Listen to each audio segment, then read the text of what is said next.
Hi ನಮಸ್ತೆ ಸ್ನೇಹಿತರೆ, ನಾನಿವತ್ತು ಇಷ್ಟು ಚೆನ್ನಾಗಿ ರೆಡಿಯಾಗಿ ಎಲ್ಲಿಗೆ ಹೋಗ್ತಾ ಇದ್ದೀನಿ ಅಪ್ಪ ಅಂದರೆ ಅಟ್ಟಿಲಕ್ಕಮ್ಮ ದೇವಸ್ಥಾನಕ್ಕೆ ಹೋಗೋಣ ಅಂತೇಳಿ ರೆಡಿಯಾಗಿ ಹೋಗ್ತಾ ಇದ್ದೀನಿ. ಸೊ ನಾನು ನಮ್ಮ ಮನೆಯಿಂದ ನಮ್ಮ ಅಕ್ಕ ಮನೆಗೆ ಹೋಗ್ತಾ ಇದ್ದೀನಿ. ಹಾಯ್ ಆಂಟಿ, ಏನು ಮಾಡ್ತೈತೆ ಅಕ್ಕ? ಮೇಲ್ ರೆಡಿ ಆಗ್ತಾ ಬನ್ನಿ. ಪ್ರಭಾ ಇನ್ನೂ ಬಂದಿಲ್ಲ, ಇನ್ನೊಂದು 10 ನಿಮಿಷ ಬರ್ತಾಳೆ. ನಗರ ಬಸ್ ಸ್ಟಾಪ್ ಹತ್ರ ಇದ್ದಾಳಂತೆ. ಅಡ ಅಕ್ಕ Prabha, first time welcome to my ಅಕ್ಕ ಓಮ್. ಆರ್ತಿ ರೆಡಿ ಮಾಡ್ತಾ ಇದ್ದೀನಿ. ಕುಂಬಳಕಾಯಲ್ಲಿ ತೆಗಿಲ್ಲ, ನಿಂಬೆಣ್ಣಲ್ಲಿ ತೆಗಿಲ್ಲ. ಹೇಳಲೇ ಯಾವ್ದ್ರಲ್ಲಿ ತೆಗಿ? ಆರ್ತಿ ರೆಡಿ ಅನ್ವಿ. ಆ ಕುಂಬಳಕಾಯಿ ಆರ್ತಿ ಇತ್ತಲ್ಲ, ಕೊಡಮ್ಮ ಇಲ್ಲಿ. ಕುಂಬಳಕಾಯಿ ಆರ್ತಿ ಇತ್ತಲ್ಲ, ಕೊಡು. ಇಡೀ ಬಲ್ಗಲ್ಲ.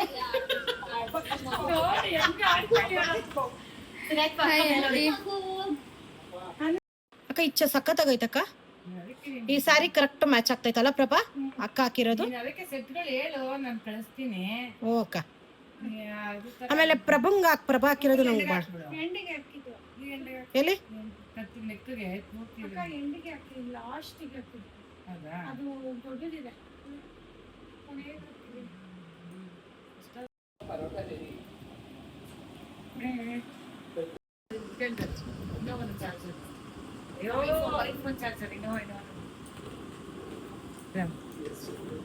ಫೈನಲಿ ನಾನು ಅಕ್ಕ ಮನೆಗೆ ಹೋಗಿ ಅಲ್ಲಿ ನನ್ನ ಫ್ರೆಂಡ್ ಒಬ್ಬಳು ಬರಬೇಕಾಗಿತ್ತು. ನಾವು 3 ಜನ ಹೋಗೋಣ ಅಂತಲೇ ಅಂದ್ಕೊಂಡಿದ್ದು. ಆ್ಯಕ್ಚುಲಿ 4 ಜನ ಹೋಗೋಣ ಅಂತ ಅಂದ್ಕೊಂಡಿದ್ವಿ.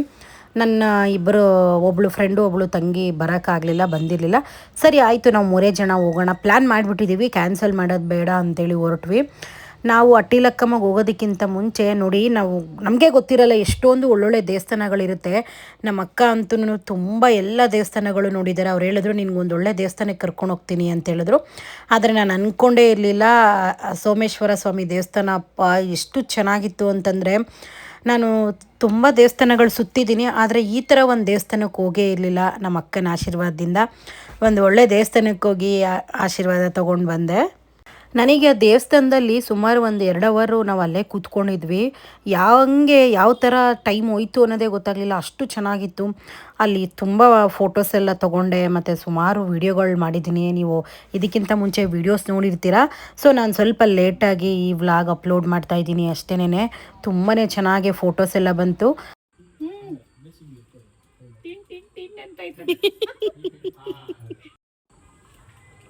ಕಂಚಿನ ಶಬ್ದ ಕೇಳಿಸುತ್ತೆ ಅಂತ ಅಲ್ಲ? ನೀನ್ ಇಲ್ಲಿ ನಿಂತ್ಕೊಂಡ್ರೆ ಕೇಳಿಸುತ್ತೆ ಕಂಚಿನ ಶಬ್ದ ತರ. ಕಿವಿನ ಇಡಬೇಕು ಅಂತ ಇಲ್ಲ. ಎಷ್ಟು ನೀಟಾಗಿ ಕೇಳಿಸ್ತಾ ಇದೆ. ಕೆಂಪೇಗೌಡರು ಅವರ ತಾಯಿಗೋಸ್ಕರ ಕಟ್ಸಿರೋ ಅಂತ ದೇವಸ್ಥಾನ ಇದೆ. ಅಲ್ಲೇ ಹಾಕಿದ್ದಾರೆ. ನನಗೆ ನಮ್ಮ ಅಕ್ಕ ಈ ದೇವಸ್ಥಾನದ ಬಗ್ಗೆ ಎಲ್ಲ ನನಗೆ ತಿಳಿಸ್ಕೊಡ್ತಾಯಿದ್ರು. ಸೊ ನಿಜವಾಗ್ಲೂ ನಾವು ನೋಡದೇ ಇರೋ ದೇವಸ್ಥಾನಗಳೇ ಎಷ್ಟೊಂದಿರುತ್ತೆ. ನಾವು ಅನ್ಕೋತೀವಿ ಈ ದೇವಸ್ಥಾನ ಹೋಗಿದಾರಲ್ಲ, ಇದು ಎಲ್ಲಿ ಬರುತ್ತೆ ಏನು ಅಂತ. ನಿಜ ನಾವು ಈ ಸೋಷಿಯಲ್ ಮೀಡಿಯಾ ಬಂದು ಇನ್ಸ್ಟಾಗ್ರಾಮಲ್ಲಿ ಎಷ್ಟೊಂದು ದೇವಸ್ಥಾನಗಳಿಗೆ ಹೋಗಿರೋದು ಜನ ಹಾಕಿರ್ತಾರೆ ಅಲ್ವಾ. ಹಾಗೆ ನೋಡಿದಾಗೆಲ್ಲ ನಾವು ಅನ್ಕೋತೀವಿ ಇದು ಎಲ್ಲಿರ್ಬೋದಪ್ಪ ಅಂತೇಳಿ. ನಮಗೆ ಗೊತ್ತಿರಲ್ಲ. ನಮ್ಗೆ ಹತ್ರ ಅಂದರೆ ಒಂದು 10-20 ಕಿಲೋಮೀಟ್ರು, ಒಂದು 25-30 ಕಿಲೋಮೀಟ್ರ್ ಒಳಗಡೆನೇ ಇರುತ್ತೆ. ನಮಗೆ ಅಂಥ ದೇವಸ್ಥಾನಗಳು ಗೊತ್ತಿರಲ್ಲ. ಫೈನಲಿ ದೇವ್ರ ದರ್ಶನ ತುಂಬಾ ಚೆನ್ನಾಗಾಯಿತು. ನಾನು ಅಂದ್ಕೊಂಡೇ ಇರಲಿಲ್ಲ, ನಾನು ಈ ದೇವಸ್ಥಾನಕ್ಕೆ ಹೋಗ್ತೀನಿ ಅಂತ ಅಂದ್ಕೊಂಡಿರಲಿಲ್ಲ. ನಾವು ಅಟ್ಟಿಲಕ್ಕಮ್ಮ ದೇವಸ್ಥಾನಕ್ಕೆ ಮಾತ್ರ ಹೋಗೋಣ ಅಂತಲೇ ಅಂದ್ಕೊಂಡಿದ್ದು. ಆದರೆ ನೋಡಿ, ದೇವರು ಯಾವ ಟೈಮಲ್ಲಿ ಹೆಂಗೆ ಯಾವ ದೇವಸ್ಥಾನಕ್ಕೆ ಹೋಗಬೇಕು, ಅದು ಯಾರ ಜೊತೇಲಿ ಹೋಗಬೇಕು ಅಂತ ಖಂಡಿತವಾಗ್ಲೂ ಭಗವಂತ ಬರೆದಿಟ್ಟಿರ್ತಾರೆ. ಮತ್ತು ಇನ್ನೂ ಒಂದು ಏನಪ್ಪ ಅಂದರೆ ಅಟ್ಟಿಲಕ್ಕಮ್ಮ ದೇವಸ್ಥಾನದ ಬಗ್ಗೆ, ಆ ದೇವ್ರ ಬಗ್ಗೆ ಎಲ್ಲ ತುಂಬ ಜನ ಹೇಳಿದರು. ಅದು ತುಂಬ ಪವರ್ ಇದೆ ದೇವಸ್ಥಾನಕ್ಕೆ, ಹೋಗ್ಬಿಟ್ಟು ಬನ್ನಿ ಅಂತೇಳಿ ನಾನು ಒಂದು 2-3 ಬಾಯಲ್ಲಿ ಕೇಳಿದ್ದೆ. ಸೊ ಆಯಿತು, ಹೋಗೋಣ, ನೋಡೋಣ. ಯಾಕಂದರೆ ನಾನು ಯಾವತ್ತೂ ಹೋಗಿರಲಿಲ್ಲ. ನಾನು ಸಾಮಾನ್ಯವಾಗಿ ನನ್ನ ತಲೆಯಲ್ಲಿ ಬರೋದೇ ಇಲ್ಲ ಆ ದೇವಸ್ಥಾನಕ್ಕೆ ಹೋಗೋಣ, ಈ ದೇವಸ್ಥಾನಕ್ಕೆ ಹೋಗೋಣ. ನನಗೆ ಬೆಳಗ್ಗೆ ಎದ್ದರೆ ರಾತ್ರಿ ಎದ್ದರೆ ಕಣ್ಣು ಮುಚ್ಚಿದ್ರು ಕಣ್ಣು ತೆರೆದ್ರು ಕೂಡ ನಾನು ತುಂಬ ಹೋಗಬೇಕು ಅನ್ನೋ ಒಂದು ಆಸೆ ಇರುತ್ತೆ. ಮಂತ್ರಾಲಯಕ್ಕೆ ಮಾತ್ರನೇ. ಆದರೆ ಏನೋ ಗೊತ್ತಿಲ್ಲ, ನಾನು ಫಸ್ಟ್ ಟೈಮು ಒಂದು ದೇವ್ರ ಹತ್ರ ಹೋಗಿ ಏನೋ ಒಂದು ವಿಷಯದಲ್ಲಿ ಹರಕೆ ಕಟ್ಟಬೇಕು ಅನ್ನೋದು ನನ್ನ ತಲೆಗೆ ಬಂತು. ಹಾಗಾಗಿ ನಾನು, ನಮ್ಮ ಅಕ್ಕ, ನನ್ನ ಫ್ರೆಂಡು 3 ಜನನೂ ಹೋದ್ವಿ. ಆದರೆ ಅಲ್ಲಿಗೆ ಹೋಗಿದ ತಕ್ಷಣ ನನಗೆ ಒಂಥರ ಯಾವ ಥರ ಅಂದರೆ, ಇನ್ನೂ ದೇವಸ್ಥಾನದ ಒಳಗಡೆ ನಾನು ಕಾಲೇ ಇಟ್ಟಿಲ್ಲ. ಇನ್ನು ಹೊರಗಡೆಯಿಂದ ಎಂಟ್ರೆನ್ಸ್ಗೆ ಹೋಗ್ತಿದ್ದಂಗೆ ನನಗೇನೋ ಒಂಥರ ಹೊಟ್ಟೆ ಎಲ್ಲ ನಡುಗ್ಬಿಡ್ತು. ಯಾಕಂದರೆ ನಾವು ನಂಬಬೇಕು, ನಂಬಿಕೆನೇ ನಮ್ಮ ಜೀವನ ಆಗಿರಬೇಕು. ಯಾಕಪ್ಪ ಅಂದರೆ ಈಗ ನಾವು ಒಂದು ದೇವಸ್ಥಾನಕ್ಕೆ ಹೋಗ್ತೀವಿ, ಏನೋ ಹೋಗಬೇಕು ಹೋಗೋಣ ಅನ್ನೋ ಒಂದು ರೀತಿಯಲ್ಲೇ ನಾವು ಯಾವತ್ತೂ ಹೋಗಬಾರ್ದು. ನಮಗೆ ಇಲ್ಲಿ ಹೋದರೆ ತುಂಬ ಒಳ್ಳೇದಾಗತ್ತೆ ಅನ್ನೋ ತಲೆನಲ್ಲಿ ಇಟ್ಕೊಂಡೇ ಹೋಗಬೇಕು. ನನಗೆ ನಿಜವಾಗ್ಲೂ ಆ ದೇವಸ್ಥಾನ ಎಂಟ್ರೆನ್ಸ್ ಒಳಗಡೆ ಹೋಗ್ತಿದ್ದಂಗೆ ನನಗೇನೇನೋ ಒಂಥರ ಆಗೋಯ್ತು. ಅದನ್ನೇ ನಮ್ಮ ಅಕ್ಕ ಹೇಳ್ತಾಯಿದ್ರು.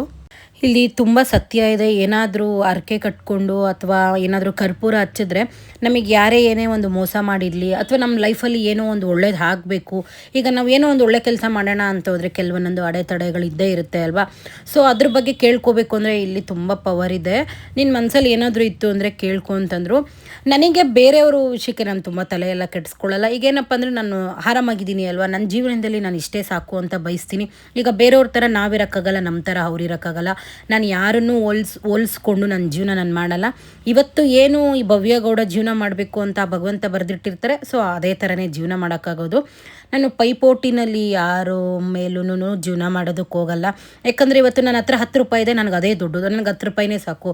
ಇನ್ನೊಬ್ಬರ ಹತ್ರ 100 ರೂಪಾಯಿ ಇದೆ, ನಂಗೆ ಆ 100 ರೂಪಾಯಿ ಬೇಕು ಅಂತಂದರೆ ಆ 100 ರೂಪಾಯಿಂದ ನಾವು ಹೋದಾಗೆ ನಾವು ಇರೋ 10 ರೂಪಾಯಿನೂ ಕಳ್ಕೊಂಡು ಬೀದಿಗೆ ಬರ್ತೀವಿ. ಸೊ ಸಾಕು, ನನಗೆ ಭಗವಂತ ಎಲ್ಲ ಕೊಟ್ಟಿದ್ದಾರೆ. ನಾನು ದೇವ್ರ ಹತ್ರ ಕೇಳ್ಕೊಳ್ಳೋದು ಒಂದೇನೇ. ಅದೇ ಕಾರಣಕ್ಕೂ ನಾನು ಏನೋ ನೆಮ್ಮದಿಯಾಗಿ ಜೀವನ ಮಾಡ್ತಾಯಿದ್ದೀನಿ. ಒಬ್ಬರ ಹತ್ರ ತಲೆ ಬಗ್ಸೋ ಪರಿಸ್ಥಿತಿ ಬೇಡ ಅಲ್ವಾ. ಪ್ರತಿಯೊಬ್ಬ ಮನುಷ್ಯನೂ ಆಸೆ ಪಡೋದು ಅದೇನೇ. ಫೈನಲಿ ದೇವ್ರ ದರ್ಶನ ಎಲ್ಲ ಮುಗಿಸ್ಕೊಂಡ್ವಿ. ತುಂಬಾ ಚೆನ್ನಾಗಿ ದರ್ಶನ ಆಯಿತು. ನಾವು ಹೊರಗಡೆ ಪೂಜೆ ಸಾಮಾನು ತೊಗೋಬೇಕಾದ್ರೆ ಅಲ್ಲಿ ತೆಂಗಿನಕಾಯಿ ನೋಡಿದೆ, ಅದು ಸ್ವಲ್ಪ ತುಂಬ ದೊಡ್ಡದು ಕಾಯಿ ಇತ್ತು. ಈಗ ನಮ್ಮನೆ ಹತ್ರ ಎಲ್ಲ ಒಂದು ತೆಂಗಿನಕಾಯಿ ತೊಗೋಬೇಕು ಅಂದರೆ 70-80 ರೂಪಾಯಿ ಹೇಳ್ತಾರೆ. ಸೊ ನಾನು ಅದಕ್ಕೆ ಏನು ಯೋಚನೆ ಮಾಡಿದೆ, ಅವ್ರನ್ನ ಫಸ್ಟೇ ಕೇಳಿಕೊಂಡು ನಾನು ಹೋಗಿದ್ದೆ ದೇವ್ರ ದರ್ಶನ ಮಾಡೋದಕ್ಕೆ. ಆಂಟಿ, ಇದು ತೆಂಗಿನಕಾಯಿ ನಮಗೆ ಎಕ್ಸ್ಟ್ರಾ ಬೇಕು ಅಂದರೆ ಕೊಡ್ತೀರಾ? ಇವಾಗ ನಾವು ಪೂಜೆಗೆ ತೊಗೊಂಡಿರೋದು ಬಿಟ್ಟು ಬೇರೆ ಕೇಳಿದ್ರೆ ಕೊಡ್ತೀರಾ ಅಂತ ಕೇಳಿದ್ದಕ್ಕೆ ಕೊಡ್ತೀನಿ ಅಂತಂದರು. ಅಷ್ಟು ದೂರ ಹೋಗಿದ್ದೀವಿ ಅಲ್ವಾ, ನನಗೆ ಯಾಕೋ ಅದು ವರ್ತ್ ಅನ್ನಿಸ್ತು. ನೋಡಿ, ತುಂಬ ದಪ್ಪ ಇದ್ದಿದ್ದು ಕಾಯಿ ಬರೀ 50 ರೂಪಾಯಿಗೆ ಕೊಟ್ಟರು. ಸೊ ಹಂಗಾಗಿ ಇಷ್ಟು ದೂರ ಬಂದಿದ್ದೀವಿ, ಇಷ್ಟು ಕಮ್ಮಿಗೆ ಸಿಗ್ತಿದ್ದೆ, ಯಾಕೆ ಬಿಡಬೇಕು ಅಂತೇಳಿ ನಾನು ಅಲ್ಲಿ 20 ಕಾಯಿ ತೊಗೊಂಡೆ. ಸೊ ಯಾರಾದರೂ ಅಟ್ಟಿಲಕ್ಕಮ್ಮ ದೇವಸ್ಥಾನಕ್ಕೆ ಹೋದಾಗ ನಿಮಗೂ ಏನಾದರೂ ತೆಂಗಿನಕಾಯಿಗಳು ಈಗ ತುಂಬ ರೇಟ್ ಇದೆ ಅಲ್ವಾ, ಸೊ ನಿಮಗೂ ಏನಾದರೂ ಬೇಕು ಅಂತಂದರೆ ಇದೇ ಆಂಟಿ ಹತ್ರನೇ ತೊಗೊಂಡಿದ್ದು, ತೊಗೊಳ್ಳಿ. ನಾವು ಅಲ್ಲಿಂದ ದರ್ಶನ ಮುಗಿಸ್ಕೊಂಡು ಜಲಗಿರಮ್ಮ ದೇವಸ್ಥಾನಕ್ಕೆ ಬಂದ್ವಿ. ಇಲ್ಲೂ ಅಷ್ಟೇನೆ ತುಂಬ ಚೆನ್ನಾಗಿ ಇತ್ತು. ನನಗೆ ದೇವ್ರನ್ನ ನೋಡ್ತಾ ಇದ್ರೆ ಅಪ್ಪ ಮೈಯೆಲ್ಲ ನಡುಗ್ತಾ ಇತ್ತು, ಅಷ್ಟು ಚೆನ್ನಾಗಿ ಅಲಂಕಾರ ಮಾಡಿದರು. ಫೈನಲಿ ದರ್ಶನ ಎಲ್ಲ ಮುಗಿಸ್ಕೊಂಡು ಮನೆಗೆ ಬಂದ್ವಿ. ನಿಮಗೆಲ್ಲ ಈ ವಿಡಿಯೋ ಇಷ್ಟ ಆಗುತ್ತೆ ಅನ್ಕೋತೀನಿ. ಥ್ಯಾಂಕ್